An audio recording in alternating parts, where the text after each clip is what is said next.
Olá, alunos do curso de Licenciatura em Ciências Agrárias, aqui novamente o professor Afrânio.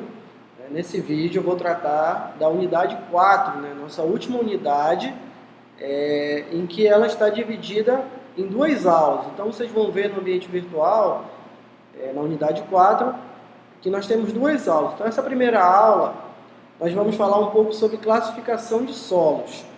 Então a gente já estudou nas unidades anteriores a parte de formação do solo, como ele é formado, processo de intemperismo, fatores do processo de formação, e agora nós vamos estudar a classificação.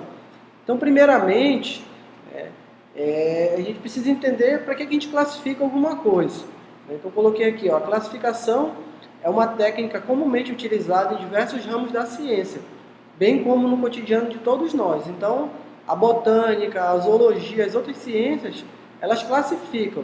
Então, para que a gente utiliza a classificação? Então, tem o objetivo principal, reunir em um mesmo grupo indivíduos que apresentam características semelhantes. Então, quando a gente agrupa por características. Então, esses indivíduos que são agrupados, eles se parecem, eles têm algumas características que identificam eles como semelhantes. Serve também para organizar e difundir os conhecimentos, entender melhor as diferenças existentes entre determinados grupos de indivíduos. Então, quando a gente classifica, a gente consegue formar grupos e, pensando na área de solos, esse grupo de solos que é classificado, a gente consegue aplicar isso para o manejo. Então, nós temos os mesmos solos em determinados grupos, eles vão ser manejados igualmente, pensando em produtividade, pensando em criação de animais, pensando no uso do solo. Então, a classificação ela tem esse principal objetivo. Na ciência do solo, nós temos diferentes sistemas de classificação. Então, vocês vão ver nessa unidade que os Estados Unidos eles têm o próprio sistema de classificação deles, que é o Soil Taxonomy. As Nações Unidas, a FAO, ela tentou fazer um sistema de classificação que pudesse ser utilizado em todos os países do mundo, que é o WRB, o World Reference Base, que é chamado Sistema de Classificação da FAO, ou WRB. E no Brasil, nós temos o Sistema Brasileiro de Classificação de Solos, o SIBICS. Então, esse Sistema Brasileiro de Classificação de Solos, com o próprio nome de Sistema Brasileiro, ele só é utilizado no Brasil. Então, como qualquer outro sistema, ele é uma chave taxonômica. Então, a gente precisa coletar informações.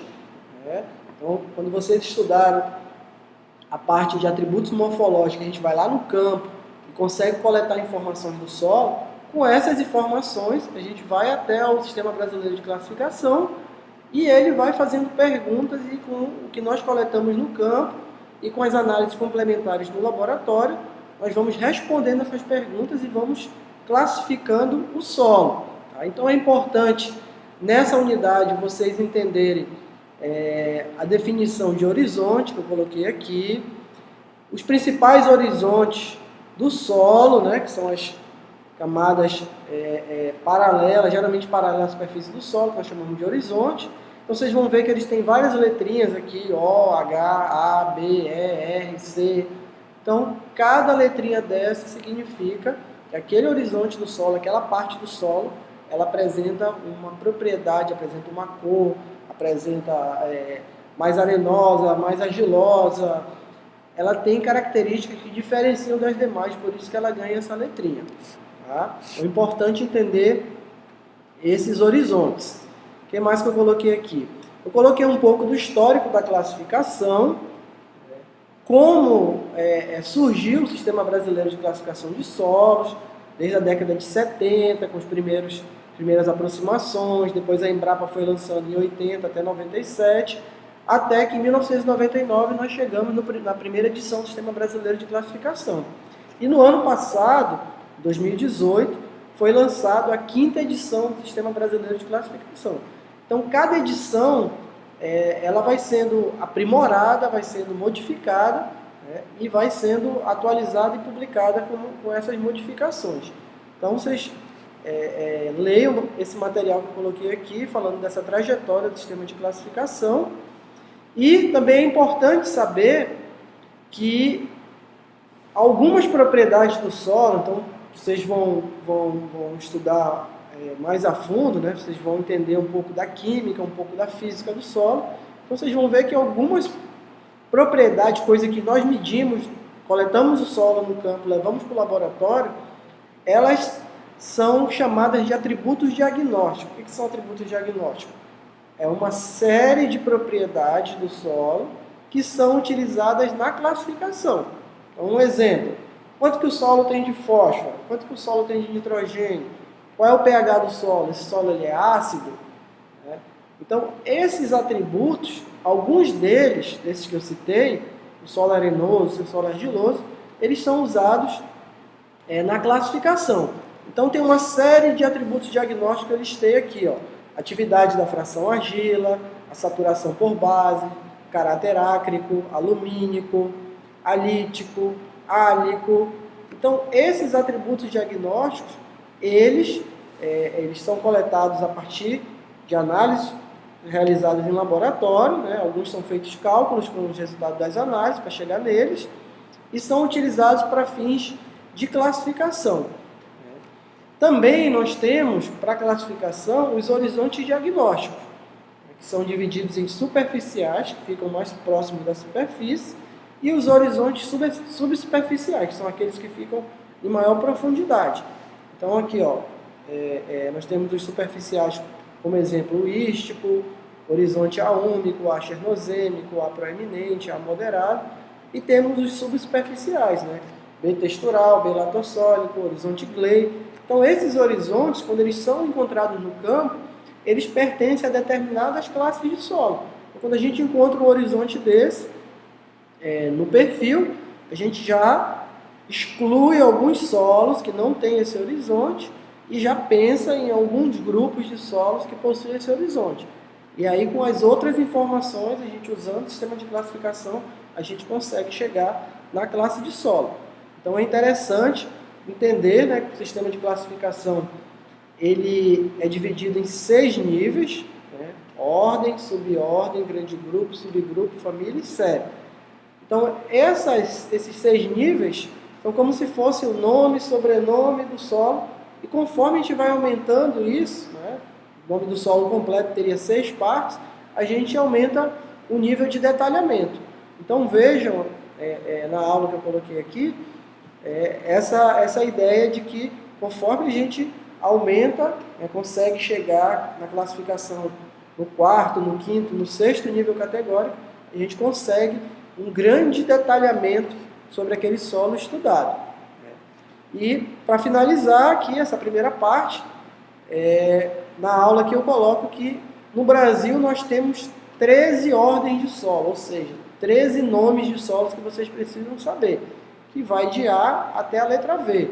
Então, os mais comuns que vocês já devem ter ouvido são os argissolos, os latossolos, os gleissolos.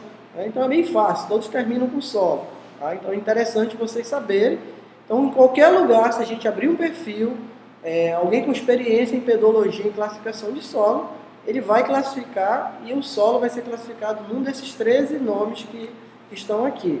Tá bom?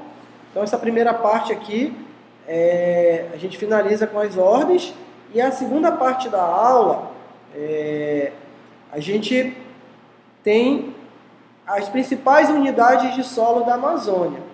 Então, como eu falei, nós temos 13 ordens de solo, e nós temos aquelas de maior ocorrência na Amazônia brasileira. Então, nessa aula, eu trouxe para vocês os principais conceitos, né, os critérios que diferenciam um solo do outro. Então, quando vocês estiverem manuseando essa aula, eu coloquei nas fotos, eu coloquei fotos de perfis de solo, então tentem observar entre os diferentes solos, aqui vão ter os 13 solos aqui com exemplos, com fotos, as cores, os números de horizonte. Tem solo que tem mais de 4 horizontes, tem solo que tem mais de 5, tem solo que só tem 3 horizontes, tem solo que são mais rasos, tem solo que são mais profundos. Então, esses critérios, eles entram na classificação. Então, ó, nessa aula aqui, nós temos os critérios, né, os conceitos de cada ordem de solo. Os argissolos, os cambissolos, os chernossolos, os espodossolos, os gleissolos, dos latossolos, dos luvissolos, os neossolos. Nós temos também os nitossolos, os organossolos, que é o único solo orgânico do Sistema Brasileiro de Classificação. Nós temos os planossolos, os plintossolos, que são bem comuns aqui na nossa região, e por último os vertissolos. Então, né, eu trouxe os conceitos e algumas fotos desses solos. Vejam na sala de aula também que eu coloquei o link da Embrapa Solos. Então, nesse link, vocês podem ter muito mais informações sobre cada classe dessa de solo. Tá? É importante vocês acessarem esses links. E, na segunda parte aqui dessa segunda aula, nós temos os solos da Amazônia brasileira. Então, quando a gente pensa em Amazônia, a gente tem que diferenciar em dois ambientes, na terra firme e na várzea. Isso já dá uma vantagem para a gente na parte de classificação. Por quê? Porque nós temos solos que só ocorrem na terra firme e temos solos que só ocorrem na várzea. Então, dos 13 que eu listei anteriormente, se você estiver na terra firme, você já exclui os neossolos flúvicos, os gleissolos, que são solos que têm mais ocorrência na várzea. E se você estiver na terra firme, nós temos os solos de maior ocorrência na nossa região aqui, que são os latossolos, os argissolos, os plintossolos. Então, esses solos eles têm maior ocorrência. Então, a probabilidade de você em terra firme encontrar um desses solos é muito grande. Então, é interessante entender esses dois ambientes e quais os solos que ocorrem em cada um desses ambientes. Eu coloquei aqui, ó, na terra firme, as classes mais representativas são os latossolos, né, o amarelo e vermelho amarelo, os argissolos, também amarelo, vermelho amarelo, e os plintossolos. E na várzea, os solos de maior ocorrência são os gleissolos e neossolos flúvicos. Então a várzea é um ambiente com solos relativamente mais fértil que a terra firme. Por isso que ela é muito utilizada para o plantio. Mas tem um entrave de não estar disponível durante toda a parte do ano por causa da época de cheia. Então, essa quarta unidade é a nossa última unidade. Ela é bem interessante. As atividades que eu coloquei lá, vocês vão ter que ir a campo. Né? Então, quase toda a nossa disciplina tem atividade que vocês vão a campo. Então, prestem atenção na atividade avaliativa, que vale para a unidade 3 e 4, porque vocês vão ter que encontrar 2 perfis de solo e fazer a descrição morfológica. Então, não deixem lá para o final da disciplina para procurar esses perfis e fazer essas atividades. Então, me despeço de vocês. Espero que vocês tenham sucesso na disciplina, que vocês vão gostar muito. Como eu falei, vocês vão andar agora olhando para o chão e para os barrancos, vão começar a pensar, vão começar a entender a questão dos solos e aproveitem a sala de aula que eu caprichei, aproveitem para fazer as atividades em grupo. É muito prazeroso a gente ir com os colegas a campo, fazer essas atividades. E o que vocês precisarem, entre em contato com os tutores, entre em contato comigo no ambiente. Esse semestre eu vou me dedicar bastante a essa disciplina para ajudar vocês. Um grande abraço e até a próxima.